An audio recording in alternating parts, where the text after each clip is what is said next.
So today what I want to talk about sort of maybe in the first half is kind of all the things you have to think about in terms of how do these grains work? How do they perform for you? So I'm not going to talk about the nutrition necessarily, although I will talk about like it's this much protein, it's that much of this and that, and talk about starches and things like that.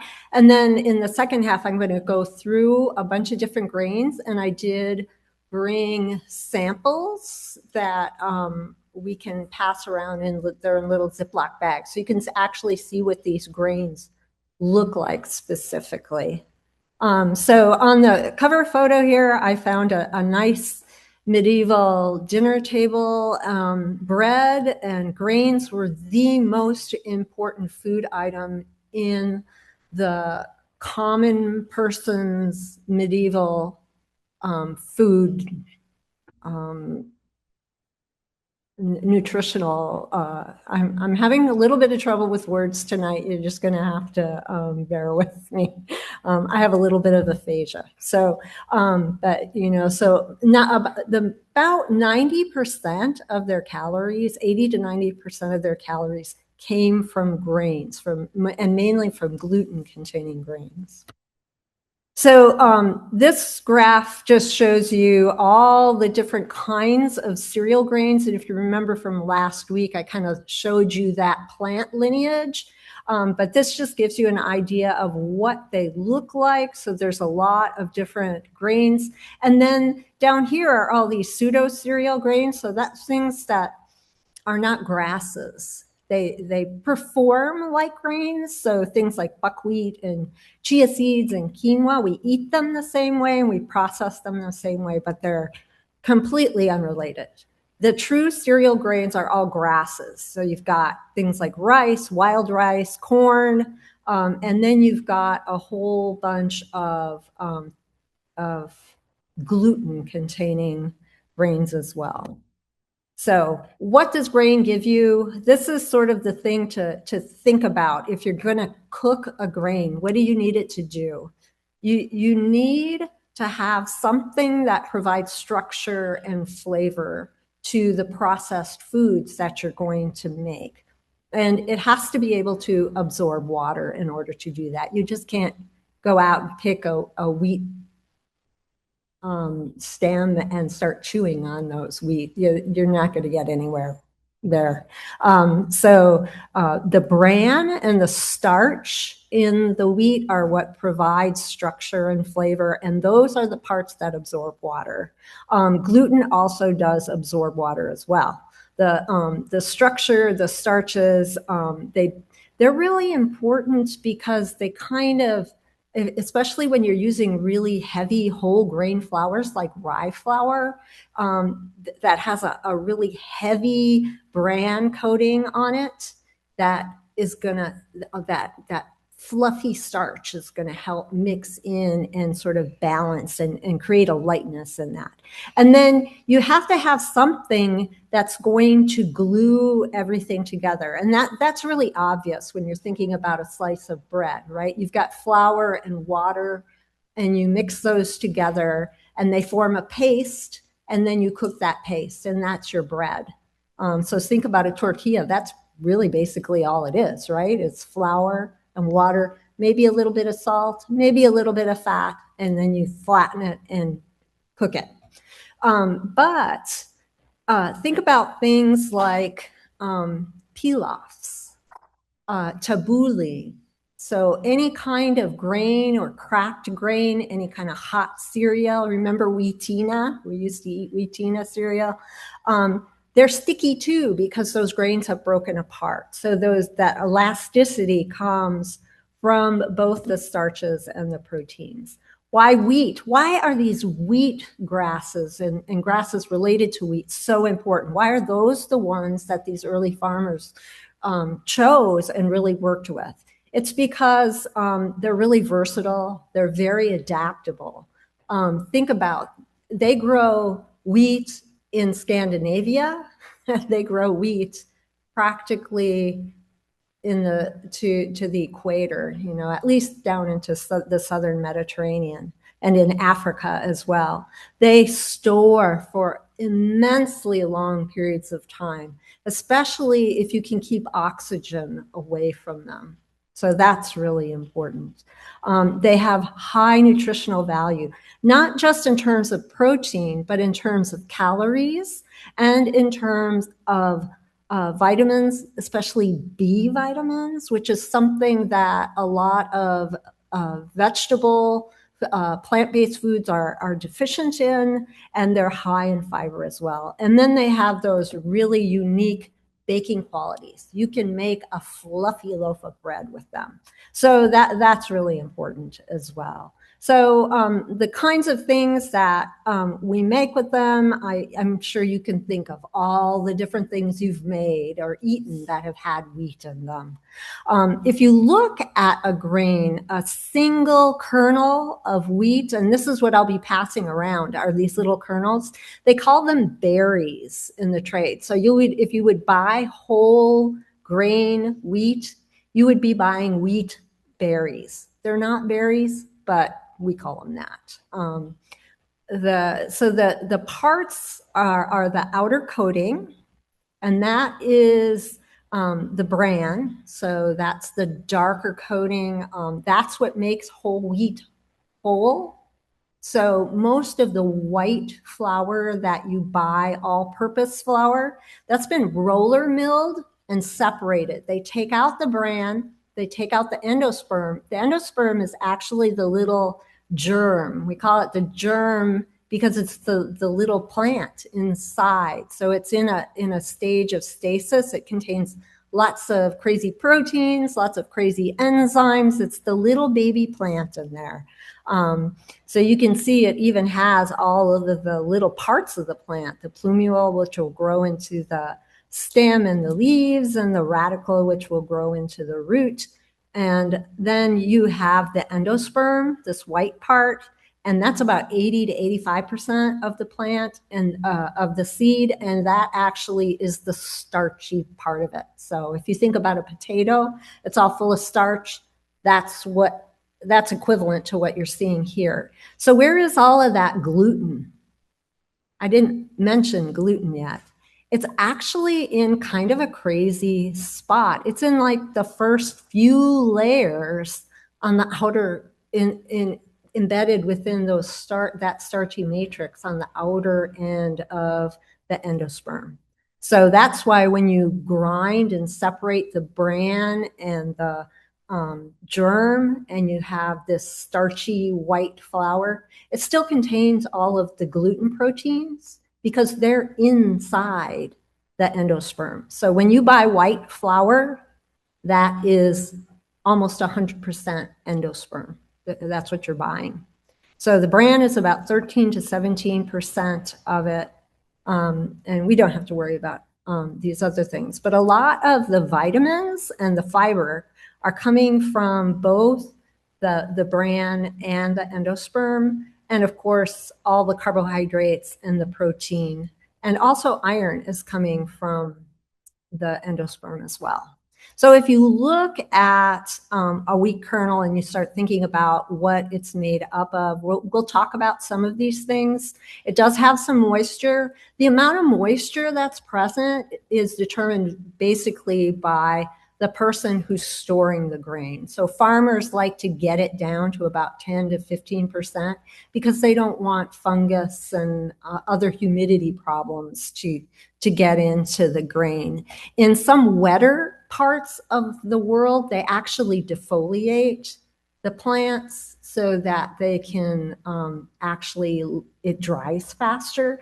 Most of the wheat that we get in the United States, they don't do that with. It's winter wheat. It's grown in Montana, Idaho, places like that, and it's dry. It's a dry climate, so it comes down to that humidity, that moisture content really readily. It does have lipids in it, but not very much. So it's a really low fat kind of a food. And ash is really important because ash is just the mineral content. So it's the iron, the phosphorus, the calcium, things like that. And then there are some other kinds of protein that are mainly in that little germinating plant. And then the gluten that's in the endosperm is made up of two different components. And when these are mixed together, ideally in about a 50-50 ratio, they form this glutinous mass, this stretchy proteinaceous substance. You may have heard of vital wheat gluten before.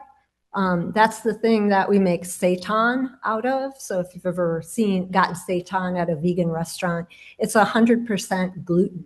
That's what it is. So you basically wash the starch out of the flour so that all you have left is the gluten. This is what sort of is a baker's dream, is to get this window pane effect where you have such a lovely stretchy mass of gluten in your bread dough that you can see light through it. And this is sort of a misnomer, and I'm going off on a little tangent, and I'll probably do that all evening. It really also depends on hydration. So if you have a high hydration dough, you're going to see a window pane. If you have a low hydration dough, you're not. It's just going to tear apart. And if you have lots of bran, if you're using 100% whole wheat, you're not going to get that window pane, except maybe if you have a really high hydration sourdough where you're doing folds, you might see it then, but most people don't. So what does gluten look like? So if you were a chemist, this is what it would look like to you. So it's these different kinds of amino acids that are stuck together. All I want you to think about here is that it's the gliadin part, this blobby one, that provides the elasticity, and the glutenin, these stringier bits, that is what provides the strength so that it doesn't break apart very easily. So we think about celiac disease, which is a genetically caused autoimmune response to eating wheat. So it's an autoimmune disease. It's not very common. About 1 to 3 or 5% of people will have it. It's more common in Eastern European nationalities. So genetically, there's something going on there that is driving that. But it's interesting. So when we think of gliadin and glutenin, a lot of grains like that we think of as being gluten-free, like oats, they have very gliadin-like components. So some people that are super, super sensitive to the glutens, they can't eat oats. Some people can't even eat corn because then it has its own sort of protein. Definitely gluten-free, but it's just close enough in its shape that it can cause reactions in people. So again, we're not going to worry about sulfide bonds or anything like that. But if you think about these gliadins as these little blobby proteins and the glutenin as more strand-like, what happens when you add water to your ground up wheat kernels is that they start to organize themselves in this matrix. And that's what causes this stretchiness. And there's two ways to do this. You can actually knead the dough physically, and by folding it over and mushing it, it causes those strands to start to line up. Or you can just let it sit. You can add a lot of water and do a high hydration. And this is what a lot of sourdough bakers do, is they just let the water and time do the work for them, because water, they'll start to line up because they have a really strong attraction for each other. So that's kind of the gluten story, part of the story. So just keep some of that in mind, that sort of matrix that's going on. So you have the triticums. This is all of our wheats. They're the ones that have gliadin, and then they have, again, we don't have to worry about this. There's high molecular weight, low molecular weight glutenins. But then there's a whole bunch of other plants that are kind of related. So you can see the oats, the avena are actually more distantly related, but they've got their own gliadin-like protein called adenine.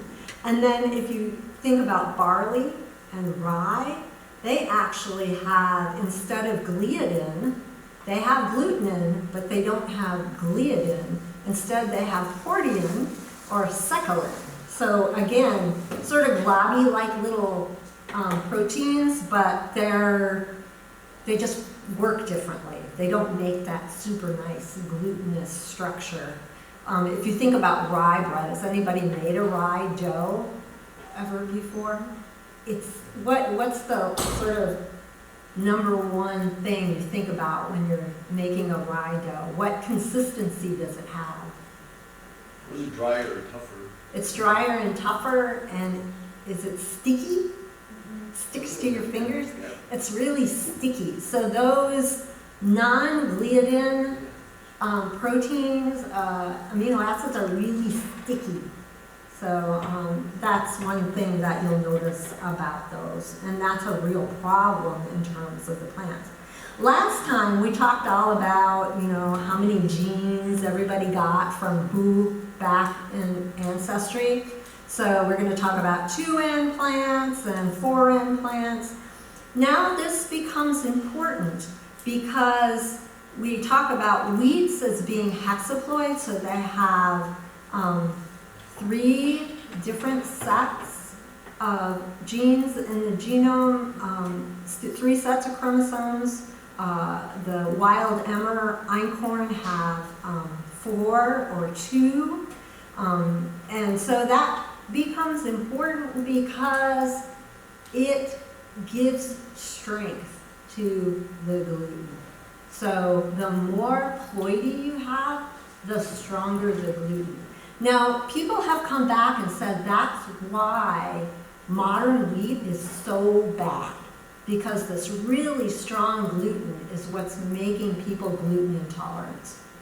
And that's actually technically probably not going on, because this hexaploidy thing happened 10,000 years ago.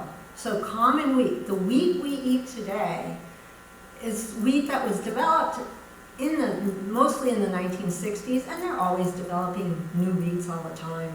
But in the 1960s, but what they selected for was shortness and productivity and disease resistance. So they weren't trying to get the gluten isn't technically stronger between most heirloom wheats and most modern wheats.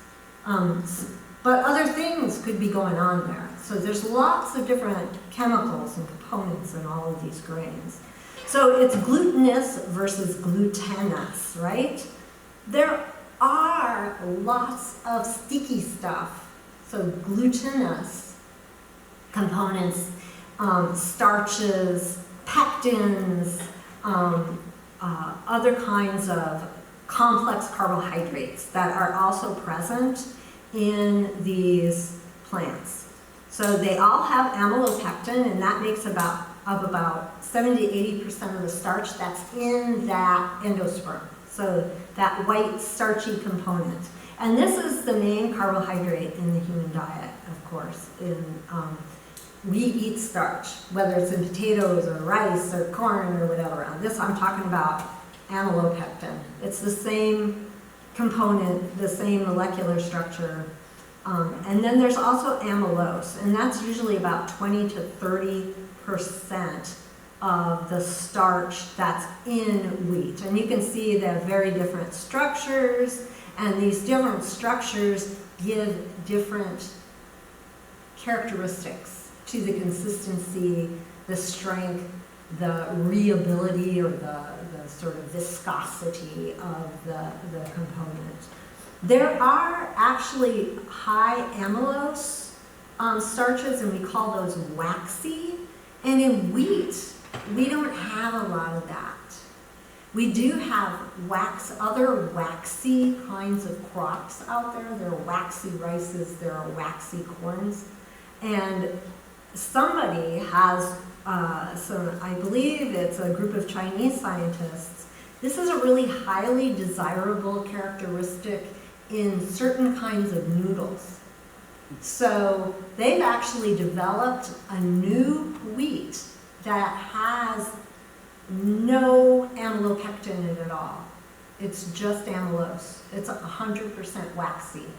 So it's brand new, it's hard to find. You can buy it. If you look around and if you see a wheat called Waxy Pen, that's the one. That doesn't have any amylopectin in there. So you can buy lots of things. So what is this starch doing? Again, like I said before, it's gelatinizing. So this is giving structure. And different temperatures, different amounts of water. It's really important in terms of absorption of water in your grain flours as well. Different kinds of complexes. If you start to mix starches and lipids together, remember lipids are hydrophobic and starches will absorb water readily, they're hydrophilic. So if you mix those two together, they don't necessarily mix together that well unless conditions are just right. And you can make a kind of mixture that will hold together. You can also have problems with your grain, and I don't know if this has ever happened to anybody who does sourdough, but sometimes if you're using a relatively high hydration level, a lot of water in your hydration, and you don't do things quite right, you've got your dough and it looks like everything's going fine, and then water starts leaking out of the dough. And that's from the recrystallization of this amylose sugar. So that's a real problem that bakers have. And that can be a problem with cookies as well. So the way that cookies crack or don't crack on the top has to do with the gelatinization and the amount of starch that's in them. In fact, if you want to make your cookies not spread out, if you're having a problem with that, your cookies spreading out too much, add a little bit of cornstarch to your dough. It reduces the circumference and it increases the height of your. They're actually pretty cool under the microscope. And there's two kinds, of course. It just gets more and more complicated. So you have these large A-type granules, and then you have these little guys that are the B-type granules. And what's really interesting to me is that the A-type granules make up almost all the weight of the endosperm, of the starch, the total amount of starch, but the B granules make up the sort of the total numbers. So if you counted up all the little starch granules, we would have a lot more of those.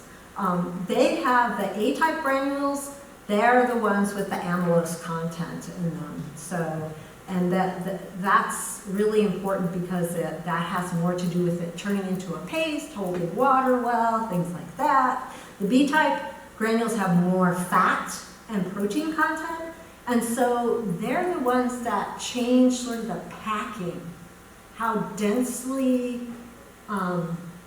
formed that crumb comes from those B-type granules. And it really depends on the grain that you pick and the variety of the grain that you pick, how much of that you're going to get. So that sort of ratio of A-type to B-type starches is going to be really important. The magic ratio, again, just like for gluten, is about 50-50. You want about half and half. Another thing that can happen with starch granules, though, is when you grind the grain, so you're grinding up that endosperm, and some of those starch granules are going to get damaged. And when they get damaged, they're going to release that amylose out into the dough. And then there are enzymes, amylases, that are going to act on that and start to break that sugar down. Again, that can be a good thing because it gives you nice browning. but it can be a bad thing because it's causing sort of a weakness inside sort of the consistency of the dough. So that can be really important. If you have a high or B-type ratio, that is going to make you a more dense crumb, and it kind of stabilizes the air cells that form when the dough undergoes fermentation. So what do these little amylopectins and starch granules look like? So when they're just a little raw starch granule, they have this form of the amylopectin. It has this weird little structure that looks like little trees. When it gets heated up, they start to fall apart, they disintegrate. If you squish them down, they start to disintegrate. If you add water and heat, they swell up and then they eventually rupture. So that is full-on gelatinization. So basically, you're converting your little compact, little enclosed starch granules into sort of exploded pieces of amylase and amylopectin. So they become disassociated with each other, and you make a gel. That can be a good thing. So those of you who are familiar with Japanese baking styles, we call it tongzong. I may be mispronouncing that. So you go in and you take a little bit of dough, of flour and water, and you cook it on the stove.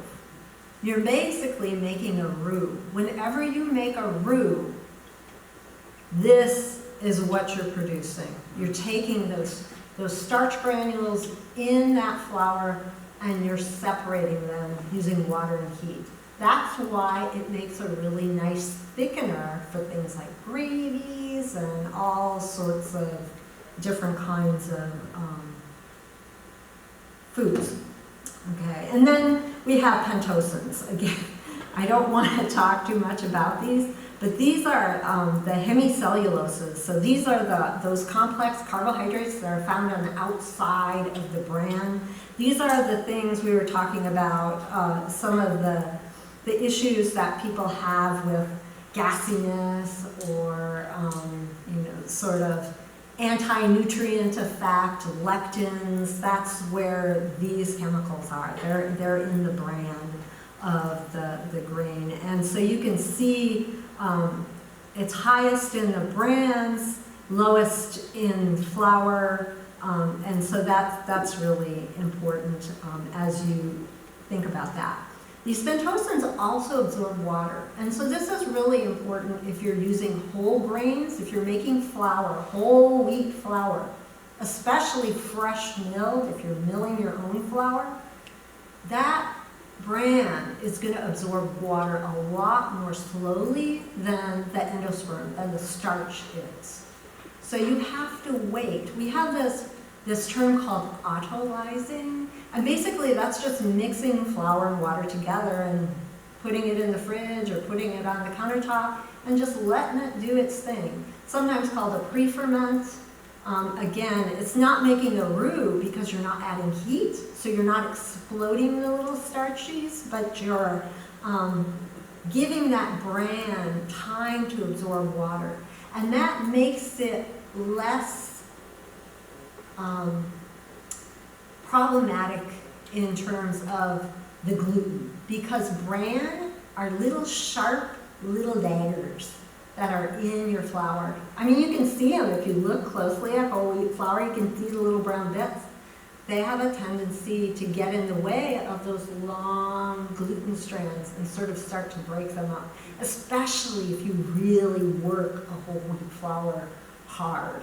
And that's another reason why sort of sourdough folding techniques work a lot better with whole grains. It's because you're just not damaging them as much.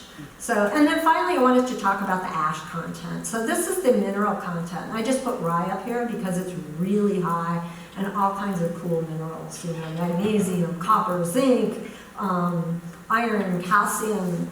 And if you've ever thought about the kinds of flours that you can buy Some of you might be familiar with type 00 or tipo 00, which is pizza flour, right? It's an Italian style flour, and it's really, really fine. It's like talcum powder. But that's not what they're talking about. It's really, really, really fine because it's really highly refined. They basically sifted out all the bran. And all that's left are the finest pieces of endosperm, the starch that's left. So it's really delicate, makes super high quality pastas and pastries and pizza dough, things like that.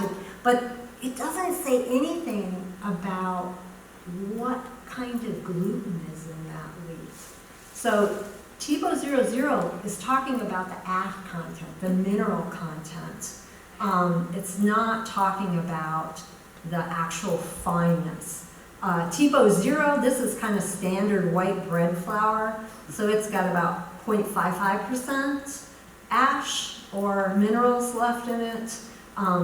These sort of high extraction type 70, type 80s are higher, they have more bran in them, is basically what they're saying. It's got more minerals, that means more bran.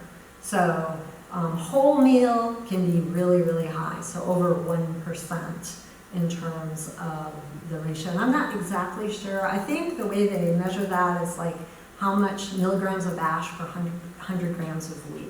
And pure endosperm. So if you had 100% endosperm that you were able to just like dissect out of all of your grain, that would be about 0.35. So that gives you kind of a measure of that. So I want to kind of look again at all these different grains that we have, and we can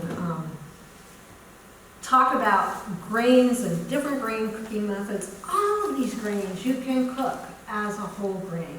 And you know, farro, if you've heard of that before, and I think there's a few other names that they give to these kinds of foods. If you think about farina, that's just cracked grain, and so that you can cook these in all different ways.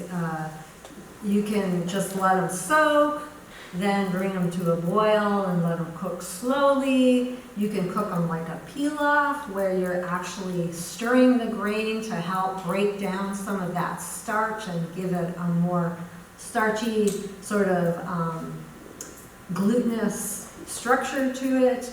And you can do rapid boil of grains just like you would pasta. So you can cook barley, wheat, berries, whole wheat, all the same way. You can also crack them a little bit. So you've had, again, my words are failing me. What do you call cracked corn? Like Italian cracked corn, what is that called? When you cook it, you make a polenta. Yeah, I couldn't think of the name, sorry. So you can make polenta with grain, right? If you, and then you can parboil it. You can do all the kinds of things you can do with rice or other grains you can do with these whole grains. You're going to have a different flavor, but it's really good. Barley, again, we talked about barley a little bit last time. It's really high in these beta-glucans, so these are these resistant starches. And so it's really high in prebiotics, so it's really good for you that way. It's super sticky as a wheat dough. It makes a gel that traps carbon dioxide, and that's what gives it structure and volume, but it makes a terrible bread. It's a real sticky, heavy bread. Barley bread, nobody wants to eat barley bread. They make barley bread and they feed it to horses. I mean, it's not, that's typically where it goes. I mean, if you think of where it's going. So feed, 11 to 14% protein is where is kind of the magic number for whole barley. If you want, they want actually about 10% protein if they're going to malt it. So again, there's a lot of amylose in this as well, or amylopectin that is broken down in amylose when you sprout it and then dry it, and then that provides sugar for making beer, and that's where the majority of our barley goes today. It goes into beer production. You probably had pearled barley before, and basically that's a whole barley that's thrown into a machine that basically scrapes off the outer coating. It's just the way, it's the same way that brown rice is converted into white rice, but just not as severely. So again, pearled barley is going to have about 7 to 9% protein in that kernel. But if you talk about 100 grams of cooked pearled barley, that's about 23 grams of protein. So that's a really good source of protein as well. So all of these foods, oh, here it is, yeah, 70% of our barley goes into animal food, 16% into beer, and then 14% into human food. And again, a lot of that has to do with the kind of bread it makes. And part of that is that it also gets stale really quickly because of the kinds of gels that it makes. So that horridine protein is just not very good. Rye is also another grain that doesn't have the gliadin in it. So it's not a true gluten, but it's gluten-like, and it can cause reactions in people. It's not gluten-free. Oh yeah, if you want to start passing around, I didn't have any barley, I don't think. So I've got several different grains that you can take a look at. You can open them up and see if you can smell any differences between them. Rye has its own gliadin-like protein called secalin. Lots of these beta-glucans again, so again, this sort of gel, probiotic or prebiotic kinds of resistant starches. And the interesting thing about rye that's different than barley and a lot of these other grains is that they're, the amylase starches, remember, amylase breaks down the amylose into simpler sugars, and that gives you browning, it gives you sweetness, it gives you all kinds of good things. But they're very heat resistant, heat stable. And so even at high temperatures, when you start baking your bread, usually everything's done. If you're baking a gluten-containing bread, it puffs up a little bit because there's still a little bit more gas expansion that happens as that matrix solidifies as it cooks. But what can happen with rye, especially if you overwork it, is it just collapses. So if you want to get a beautiful puffy loaf, and I stole this picture from King Arthur, so you can tell they're the masters of all baking, right? So this is a sourdough loaf. That combination of slow fermentation, cold fermentation that we often do in sourdough, and also the acidity that's created by those lactobacillus in the sourdough starter are going to help to keep that from breaking down. If anybody's made rye dough, in most wheat doughs, even when you make a sort of freeform loaf, it still has a tendency to like expand up. Rye wants to expand out this way. And that's another thing that's really difficult. A lot of rye breads, they have people who do specialty rye breads, they buy special, really deep flower pot-like baking pans so that they force it to go up instead of to go out. So that's really important. Triticale, I don't think I handed out triticale, but that's just a wheat rye hybrid that you might come across. It doesn't give you any benefits to it. It's just like rye in terms of how it works. I just wanted to mention Volkenbrot because that's, does that just mean black bread or brown bread or something like that? Cornbread. Oh, okay. Whole grain bread. Whole grain bread. Okay, so you can put a lot of different things in it. It makes a really dense bread, and it's meant to be a little brick like this. It's a very, very popular bread. It became very popular out of sort of the sort of health food counter movement in the 1800s in Germany. Unfortunately, the Nazis thought, well, we're going to have a healthy population, and so they made it a really important all bakeries had to produce this Vulcanbrot. And it really fell out of favor in the 1950s and 60s, but it's having a moment all of a sudden. You can find it in lots of different places. A lot of times it's made with different ingredients than rye. I think that Voyageur, the sourdough bakery in town, their Vulcanbrot is made, it has some rye in it, but it also has a lot of, see, I told you, the words are not coming tonight. It has a different one of the pseudo cereals in it. I can't remember which one it is. So but you can use a lot of different things. Another thing to think about with rye bread, we have this idea in the United States of what rye bread tastes like. But that's not what rye bread tastes like. If you make a rye bread without any seeds in it, it's going to taste very much like a wheat bread. That's what rye tastes like. It does have an earthy flavor, just like beets, right? They're really high in minerals. Anything that's really high in minerals is going to have that sort of earthy flavor to it, but it should have a really fresh, earthy, clean taste to it. The flavor we associate with rye bread is and color is molasses and caraway seeds and other kinds of seeds that we put in it. German rye bread is really different. And the other thing that happens in the United States is we don't eat much rye. We eat hardly any rye.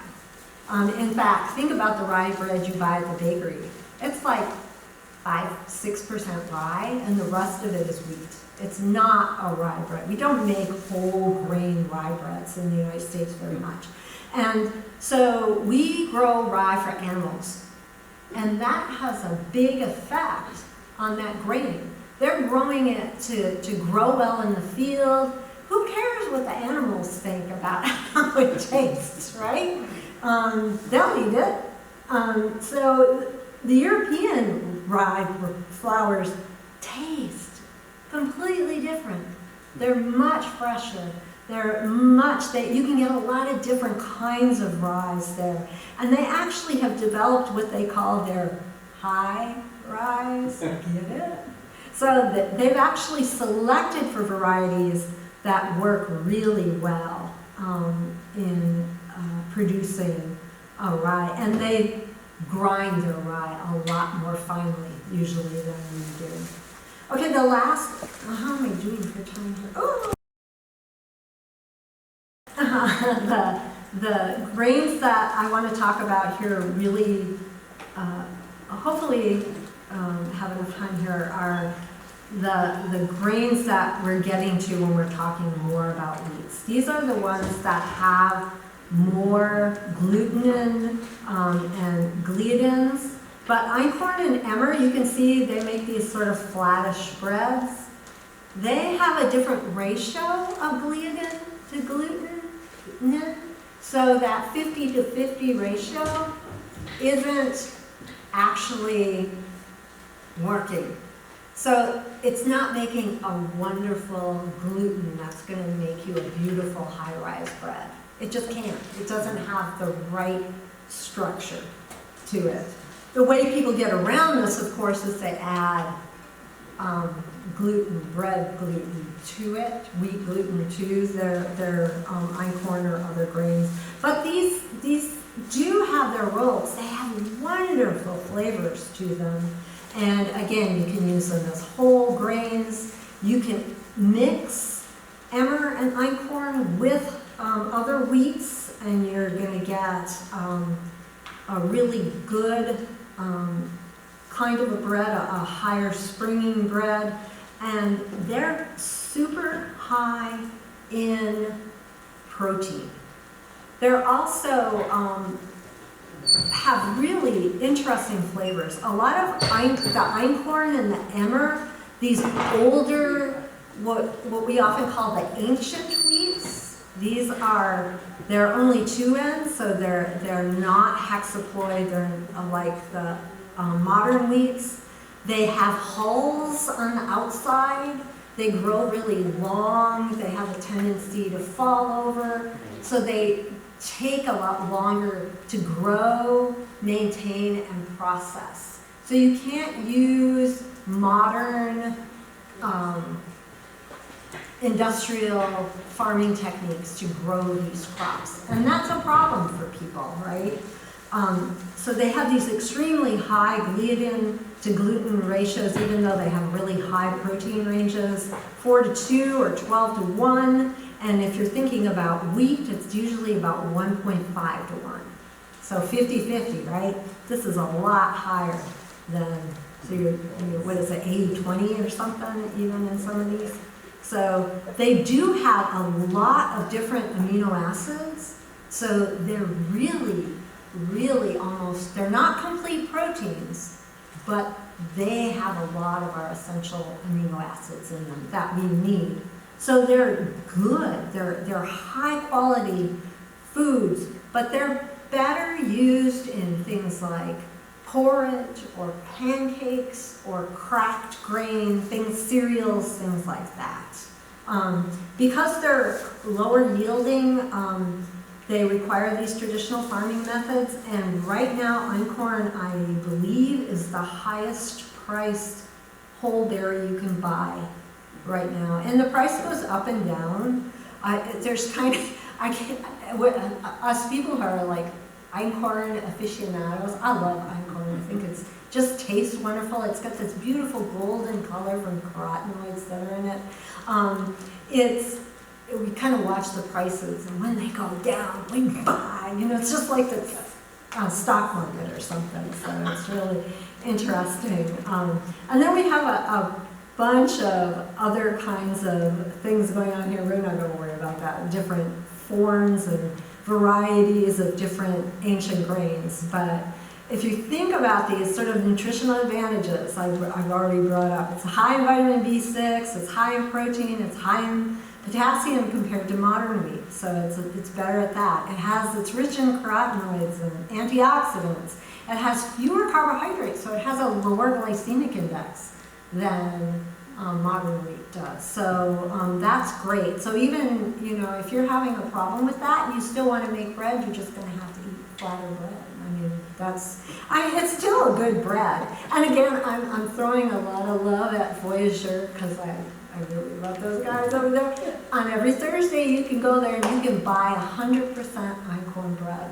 And it's not very high, but it's really a good bread. Again, lots of prebiotics. And there is some studies that have shown that because of the prebiotics and the glucans that are present in einkorn, it can produce these short-chain fatty acids that your gut bacteria like, so it's great for your microbiome. And some people who have gluten sensitivities, remember, this is gliadin and gluten. It is gluten. It's just not a very strong kind of gluten because it's the wrong ratio. So if you have celiac, you cannot eat this. It will make you very sick. But some people who have gluten sensitivities say that they get along fine with einkorn. I'm not a doctor. I'm not a nutritionist. That's what I've read in the literature. Emmer wheat is now we're getting into, again, an older, this is our first older true wheat, again an ancient grain, probably domesticated somewhere around 11,000 years ago, 10,000 years ago, and it was a cross between some wild grains that were happening out there, and so it kind of it made its own self, and then hunter-gatherers and early farmers were selecting better and better varieties. Again, it's very high in protein, so not as high as einkorn, but pretty high. But again, it has low glutenin and high gliadin. So it has a ratio of 4 to 1 or 5.2 to 1, again, compared to bread wheats that can be anything from 1 to 1 to 3 to 1. So it's a lot closer to bread wheat in terms of that gluten ratio. So it's going to make a better quality bread dough, but it's still not great. That ratio is really important. Again, just like einkorn, it's tall, it has a tendency to lodge or fall over, it's low producing, it's hulled, so it's got that extra tough covering on the outside of the grains, so then between when the farmer harvests and knocks that out, just the outer covering, not the bran, this is the outer hull, just the leafy stuff on the outside, it loses 50% of its weight just there. So it's really low productivity. Again, it's pretty expensive, but it's pretty popular in the Middle East and in the Mediterranean region. So we grow a lot more of it. So you can get it easier and it's not quite as expensive. It was the most important grain in Western civilization until the Middle Ages. Again, it works well for flatbreads, for very low rising traditional kinds of loaves. It makes really pretty good pasta.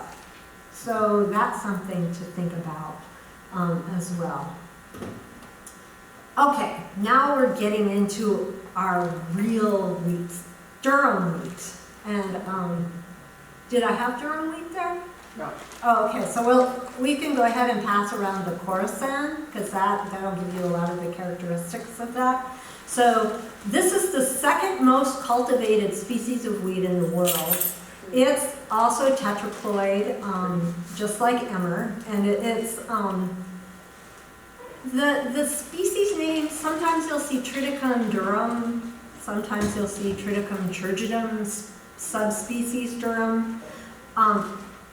But even though it's the most cultivated species, second most cultivated species in the world, only about 5% or 8% of our global wheat is in this variety. It has a really super hard endosperm, and I'm passing around Khorasan wheat, which is very closely related to durum wheat, and it has that same hard, really hard endosperm. So the endosperm is the part inside, right? It's real glassy. And instead of when you grind soft white wheat, it just kind of turns into a powder. This shatters into little bits of glass. So that's a great thing for pasta, actually, because those little glassy shards, you can't mill it as fine as you can regular wheat, but those little shards, they grab onto sauces really nicely, and so that's great for making pasta. It doesn't make bread, very good bread, supposedly, but I know people who swear by grinding their own durum wheat and making bread. So again, semolina, you've probably heard of semolina flour, and that's oftentimes that sort of coarser flour that's used for pasta. That's ground durum, and the reason it's coarser is because it's really hard to grind it really finely, because it's just glassy like that. It's about 12% protein, so very similar to did they get put out? And it makes a gluten, a wet gluten, that's very similar to common wheats, but it's also really high in amylopectin. Remember that jelly kind of pectin? And so that is really important. So when you make pasta, you want it to swell up, and absorb water, and retain its shape. So can you think about if you've ever had, well, especially if you've ever bought like chickpea pasta and you boil it too hard, it just kind of falls apart. Or if you cook whole wheat pasta, the water gets really cloudy. That's because all that starch is leaking out. This high amylopectin kind of traps all that starch in the structure. And so when you cook a good quality high durum wheat pasta, your water should be clear at the end of the boiling process after you do that. So it's a very strong, tenacious gluten because of the other components in it. So it doesn't like to stretch at all.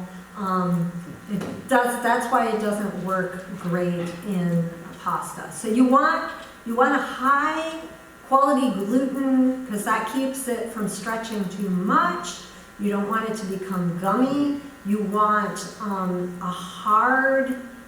that starch is really hard and so it stays trapped. It has a wonderful, what we call toothsome chew, right? That al dente quality is really important. What you see here is kind of a modern dry pasta, one of our cheap pastas, and then a really high quality durum wheat pasta that's been carefully made and extruded through bronze dyes. Plastic dyes have a tendency to make these smooth edges. Bronze dyes have a tendency to make edges with the little roughness, and again, that traps sauces. That's very important. And there are a lot of these high quality artisan pastas are also dry very slowly. If you watch the Tucci series about food, if you watch his second series, he has a whole episode where he goes to a place where they're making high quality pasta with durum wheat, and I recommend that. And again, it's high in those carotenoids, and that's why it's got that beautiful golden color. Here's Khorasan wheat, and that's what I passed around. And so you can say regular wheat, this is kamut, and this is Khorasan. You can buy kamut really commonly. It's just a trademarked Khorasan wheat. So some guy in Idaho selected his own special Khorasan variety. And so there's no difference between it. You'll pay more for kamut than you will for regular old Khorasan. But it has these exceptionally large kernels. It makes really cool kinds of pilafs. So it's wonderful for that. It's a cracked grain. It makes wonderful stone-milled wholemeal. Even though it's hard like durum wheat, because it's crossed with this other tetraploid, this is sometimes called Polish wheat, Polonicum. It's just a wonderful wheat for baking with. And then we've got all our common wheats, and I'm probably out of time here now. Yep.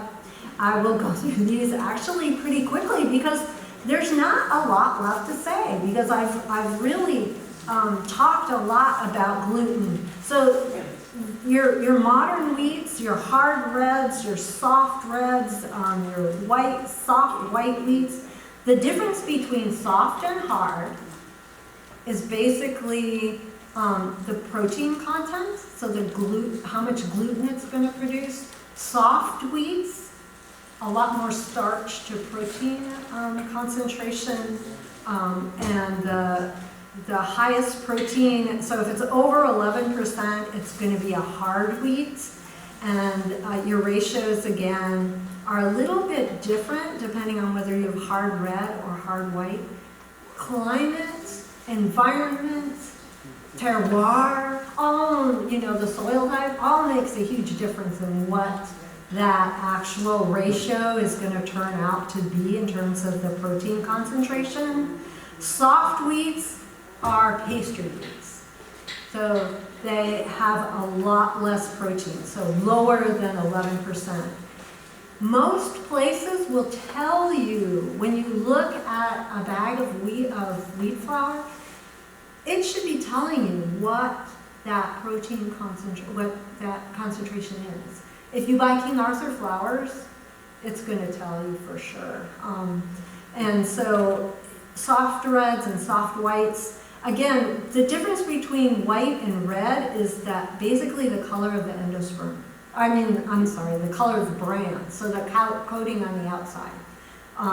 Soft white wheats have a bran with less pigments in it, basically. So when you grind it up as a whole wheat, it looks whiter than a red wheat does, but that's just because of differences in the outer coatings. It does really affect the flavor though. So white wheats, soft and hard, are going to be a lot blander, less flavorful than red wheats. They're going to have a lot more flavor to them. You can also buy some new specialty wheats. You can buy specialty barleys, you can buy specialty einkorns as well that have purple colored kernels. And they're breeding for different coloration, different kinds of pigments. Purple equals really high quality antioxidants usually, so that's a great thing to have in your breads. Red wheats tend to have more tannins in them, so like that same brownish coloration that you get from teas, and can be a little bit bitter or astringent, but a lot of people like that. The best wheat for baking bread is supposed to be hard red spring wheat. What's the difference between spring wheat and winter wheat? Winter wheat is planted in the fall, grows a little bit, overwinters, and then grows again in the spring and matures. Spring wheat is planted in the spring and it has to do all its growing through the summer. They have a tendency to grow more spring wheat in Europe, and we grow more winter wheat because we grow most of our wheat out west in the United States, commercial wheats. You can get specialty wheats from the East Coast as well. That could be winter or spring wheats. It just kind of depends on the person who's growing it. So that can be important as well. And then again, the soft white wheats. I mentioned this already. So all these different things can affect how that protein works in your wheat, whether it's dry or wet, how it's actually processed, how is it finished. So is it left in the field to accumulate flavor? Is it slowly dried? Is it, that can be really important. Is it dried under heat? Is it, if it's really, when that grain is filling in, when it's maturing, if there's a heat spell, a hot spell, a drought, that can really shut down the starch production, and so your wheat isn't going to be as good of a quality as well. And then there are all kinds of other things that can happen with wheat. Black tip is something that people are really concerned about right now. That's happening to a lot of people who are buying whole grain. So the little tips of the grains are black, and it's because of the fusarium fungus that's infecting those wheats. And then I'm going to just skip over starch damage because I already talked about that. So you've got all of these different wheats. There's one that I still haven't talked about. It's spelt. And spelt is an ancient wheat, but it kind of came about, and they're not clear whether this happened naturally or if it, just kind of out in the field, or if farmers actually selected specifically for this.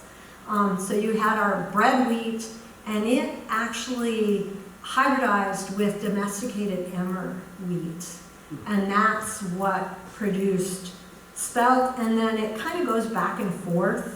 The bread wheat and spelt wheat hybridize with each other as well. Because wheats are wind pollinated, they can do a lot of this hybridization themselves. So it happens out in the field. It's not necessarily us doing it. This is called Faro Grande. So if you see this, especially as a whole grain in Italian grocery stores, it'll be called Faro Grande, even though it's not the biggest one. It is larger than hard red spring wheat, but a little bit smaller than Kemet. And it's got a real nut-like flavor to it, is how it's described. Some people say it tastes